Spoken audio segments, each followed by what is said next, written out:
The dragon who couldn't breathe fire. Once upon a time there lived a king and a queen.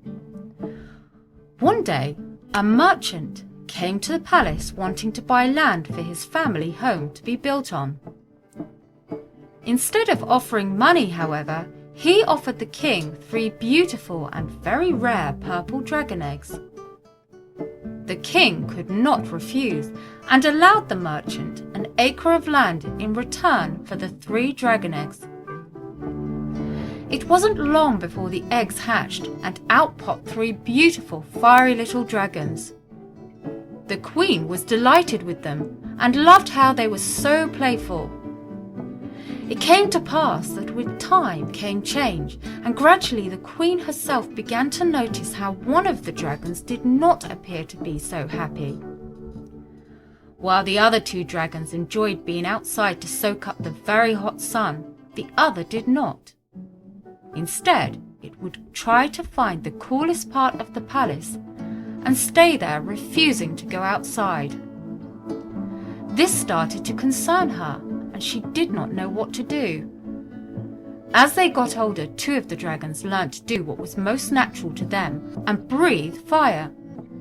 The king at this point had a stone castle built for them that was made out of a special stone that was resistant to fire, so they could not harm themselves. They were kept there with as much as a beautiful environment the king could give them, with waters to swim in and huge courtyards and stone parklands to fly in.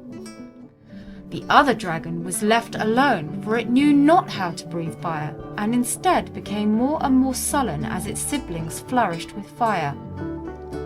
Many years passed, and the dragon was accepted as the dragon who could not breathe fire. Until winter came to pass one year, and the country had snow for the first time in 50 years. The queen noticed immediately a huge difference in the behavior of the dragon that could not breathe fire. He was overly excited by the snow and played all day and all night, refusing to come back indoors. At last the queen thought, "Our little dragon is happy. He likes the cold, and that is why he seemed so unwell before. This country is too hot for him." She turned towards her husband and said, "We must do something." The king agreed. He knew the snow wouldn't last forever. If they took the dragon somewhere cold like the Antarctic, he would be alone and they would maybe never see him again. Instead, the king, being rich, decided to build the little snow-loving dragon an ice paradise to play in.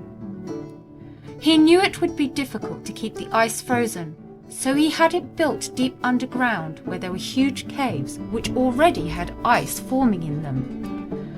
There he had long tunnels built for the dragon to fly through, and if the dragon wanted to come up to the surface, the tunnels were long enough to keep the ice frozen before reaching the surface, and didn't end until they reached over the other side of the mountain, where it was much cooler.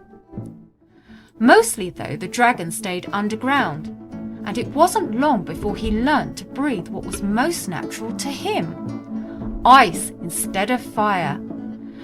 At that they understood. He was an ice dragon and was meant to be different from the rest. Now all 3 dragons were happy, living in an environment that suited their needs. The king and queen lived happily ever after, knowing that they had done their best to serve the dragons, each one being given the tools they needed to flourish. Sometimes it comes down to just having the right environment. The end. See you next time. Bye.